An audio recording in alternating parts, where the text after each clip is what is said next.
जुबैर साहब मेरे साथ मौजूद हैं, ज़रा उनसे इस बारे में बात कर ली। मोहम्मद जुबैर साहब, बड़ा अहम मामला है और तमाम नज़रें लगी हुई हैं इस वक्त सुप्रीम कोर्ट के ऊपर। वहाँ पर केस ये है कि इलेक्शन की तारीख कौन देगा और इलेक्शन कब होने, लेकिन उसमें आपकी जमात हो, आपकी इत्तेहादी जमातें हों, उन सब के एक्शन से ये लग रहा है, पहले आपके गवर्नर ने तारीख नहीं दी, कि आप लोग इलेक्शन से राह फरार इख्तियार कर रहे हैं। 90 दिन में इलेक्शन ना हो, आइन पर अमल ना हो, इससे आप लोगों को कोई फ़र्क नहीं पड़ता। मेरा ख्याल है इसमें दो डिफरेंट चीजें हैं। एक तो इलेक्शन की तारीख का इशू है, और ये जब सुप्रीम कोर्ट में ये झगड़ा नहीं शुरू हुआ था तो मैंने बिल्कुल ये स्टेटेड पोजीशन ली थी, एक प्रोग्राम में नहीं, 2-3 प्रोग्रामों में, कि इलेक्शन 90 दिन में ही होने चाहिए, जो मेरी समझ है आइन के हिसाब से। और आज भी यही है। लेकिन ये जो मसला अभी जो हुआ है, जो सुप्रीम कोर्ट में जिस तरह से सुओ मोटो लिया गया, जिस तरह से बेंच बनाया गया, वो एक मुख्तलिफ चीज है। उसको ये वो तो चीज इशू अब पीछे चला गया, वो फैसला होना है, मैं ये नहीं कह रहा। लेकिन जब चीफ जस्टिस साहब ने बेंच बनाया ही था, लार्जर बेंच बनाया था, तो 9 अरकान जब जजेस को उन्होंने शामिल किया था तो सीनियर मोस्ट 9 को कर लेते। बड़ा सिंपल सा था, किसी को इतराज ना होता। जबकि वो उनको पता है जो उनके बाद चीफ जस्टिस जिन्होंने बनना है, जो नंबर 2 हैं, अब कोई बता सकता है कि उनको क्यों नहीं रखा, या 1-2 और जजेस है उनको क्यों नहीं, क्योंकि चीफ जस्टिस साहब के साथ उनकी। दूसरी बात ये है कि ये तो नॉर्मल स्टैंडर्ड प्रैक्टिस होती है कोर्ट्स में, स्टैंडर्ड प्रैक्टिस होती है कि अगर किसी एक फ्रीक को, किसी जज पर कोई, और उसका कोई रीजन हो, छोटा सा भी रीजन हो, तो वो खुद बेंच से उठ जाते हैं। अब यहाँ हम कह रहे हैं कि भाई एक जज है जो उस केस का फैसला जो पनामा का सुनाया था, उसमें फिर वो मॉनिटरिंग जज भी बन गए थे। फिर उसके बाद 73 जुबैर साहब, ये तो जज की अपनी सवाबदीद है। अगर आप उस पर एतराज करते हैं, वो बेंच पे रहना चाहते हैं या उठना चाहते हैं, ये उनकी सवाबदीद है। प्रेशराइज तो नहीं किया जा सकता। जलसों में उनकी तस्वीरें दिखाना, नाम बताना, इदारों को कमजोर करने के मुताबिक नहीं है ये। सुने आप ये कह रहे हैं, आप सिर्फ वो अभी निकलवा के पढ़ दें कि जब पनामा का फैसला आया था तो उसमें क्या लिखा हुआ था। उसमें ये लिखा था कि जी ये सैलरी जो थी ये बनती थी शो करने की, जो कि नहीं बनती थी, और इन्होंने चूंकि शो नहीं की है तो इस वजह से इनको नाअहल किया जा रहा है वजीर आजम पाकिस्तान को। ठीक है। और ताहयात नाअहल किया जा रहा है, और वो सियासत नहीं कर सकते, वो पार्टी की पोजीशन नहीं होल्ड कर सकते। अच्छा, उन जिन जज को लगाया, वन ऑफ द जजेस जिसने ये फैसला दिया था, उनको बना दिया मॉनिटरिंग जज। किसके ऊपर? सुप्रीम कोर्ट के जज को सेशन कोर्ट के जज के ऊपर मॉनिटरिंग जज बना दिया। सर, मैं ये नहीं समझ पा रहा कि ये बेंच तो बना है, इस बेंच तो बना है मौजूदा सूरत हाल पर कि 90 दिन में इलेक्शन होने, गवर्नर ने एक पोजीशन ले ली है, अब फैसला करना है। इसमें पनामा कहां से आ गया सर? सुन पनामा, उसके बाद 73 केसेस में वो बैठे हैं और धड़ाधड़ फैसले देते हैं। तो आप क्या कह रहे हैं कि हम आराम से बैठ के अब मैं एक और बात बता दूं। नहीं सर, मैं ये नहीं कह रहा, मैं ये नहीं कह रहा। आपने बिल्कुल एतराज उठाया, ठीक एतराज उठाया होगा, बात तो आप लेके जाए। मेरे सर सवाल सुन लीजिए प्लीज, सवाल सुन लीजिए।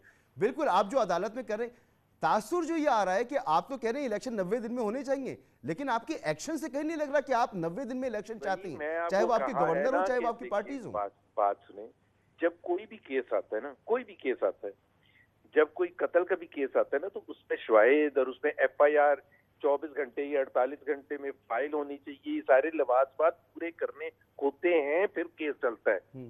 तो अगर आप और पाकिस्तान की जो जुडिशल तारीख है वो इतनी भयानक है, मौलवी तमीजुद्दीन से लेके पनामा तक, और फिर ऐसे ऐसे केसेस और ऐसे ऐसे फैसले दिए। और दूसरी बात ये कि हमारा जो सियासी हरीफ है इमरान खान साहब, उनको तो कोई हक बनता ही नहीं कि हमें मना करने का।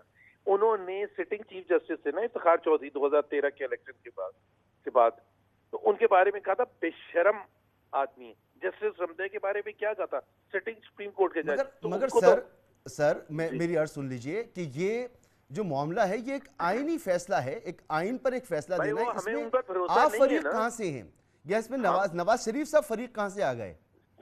बात सुने, हमें क्या पता फैसला क्या आएगा या क्या नहीं आएगा। ये तो इलेक्शन होगा या नहीं होगा। हम पहली बात तो ये, पहली बात कि सुओ मोटो लेने का तरीकेकार, वो दोनों जजेस वो डोगर साहब के बारे में केस कर रहे थे, जो सीसीपीओ लोअर है, ठीक है। उधर से आप मुझे खुद बता दें कि उसका ये डेट देने का क्या ताल्लुक है। इन दो जजेस ने सुप्रीम कोर्ट के चीफ जस्टिस को लिखा कि आप सुओ मोटो लें तारीख के हवाले से। ओ भाई, आप किसी और को भिजवा देते डायरेक्टली प्राइम चीफ जस्टिस, तो वैसे ही सुओ मोटो ले सकते हैं। तो जब उन्होंने अपना वो शो कर दिया कि वो किस तरफ खड़े हुए हैं, और वैसे भी 73 केसेस में माशाल्लाह वो पहले भी रहे ना जज, हर केस में होते हैं जज। सर आखिर में सिर्फ मैं बिल्कुल समझ रहा हूं आपका मामला, सिर्फ मुझे इतना बता दीजिए कि ये मामला तो सिर्फ ये है कि इलेक्शन की तारीख कब आए, कब इलेक्शन हो, इलेक्शन स्केड्यूल कब आए, इलेक्शन से मुतालिक है, एक आईनी मामला है। तो आप लोग क्या चाहते हैं कि ये मामला लटका रहे ना? आप जितना सिंपली बता रहे हैं, तो फिर ये सवाल हक बजाने में ना कि इतना सिंपल मामला था तो सीनियर मोस्ट नाउ कर देते। ठीक है, वो अच्छा, वो सीनियर मोस्ट कर देते हैं, बेंचेस पर अगर आपके एतराज खत्म हो जाते हैं तो फिर कोई मसला नहीं है। बस ये मामला जो है आप लटकाना नहीं चाहते। सर हमने मैं तो पहली बात बता दूं, शायद खाकान ने दी, मैंने दी। आप अभी क्लिप निकाल ले आसमा शिराजी के प्रोग्राम का, मैं आई एम ऑन रिकॉर्ड, मैंने कहा था कि 90 दिन का मतलब 90 दिन ही होता है, बिल्कुल क्लियरली कहा था। लेकिन इन्होंने उसको इतनी गड़बड़ कर दी है कि भाई आप सिंपल सी, हमारे जो बहुत ही काबिल एहतराम जजेस हैं उन्होंने। नहीं सर, ये तो गवर्नर से नहीं दी तारीख भाई, तो केपी गवर्नर ने तारीख नहीं दी। देखिए एक सेकंड, आप क्यों जाते हैं कोर्ट? क्योंकि दो फ्रीक होते हैं, एक का मौके एक होता है, दूसरे का मौके नहीं सर, गड़बड़ जो इलेक्शन के मामले में की वो तो केपी के गवर्नर ने नहीं दी ना तारीख। देखे ना, ये आपका ओपिनियन है, गवर्नर साहब का ओपिनियन डिफरेंट था, ठीक है। इलेक्शन कमीशन का ओपिनियन डिफरेंट था, प्रेसिडेंट का ओपिनियन डिफरेंट था। फैसला कौन करेगा?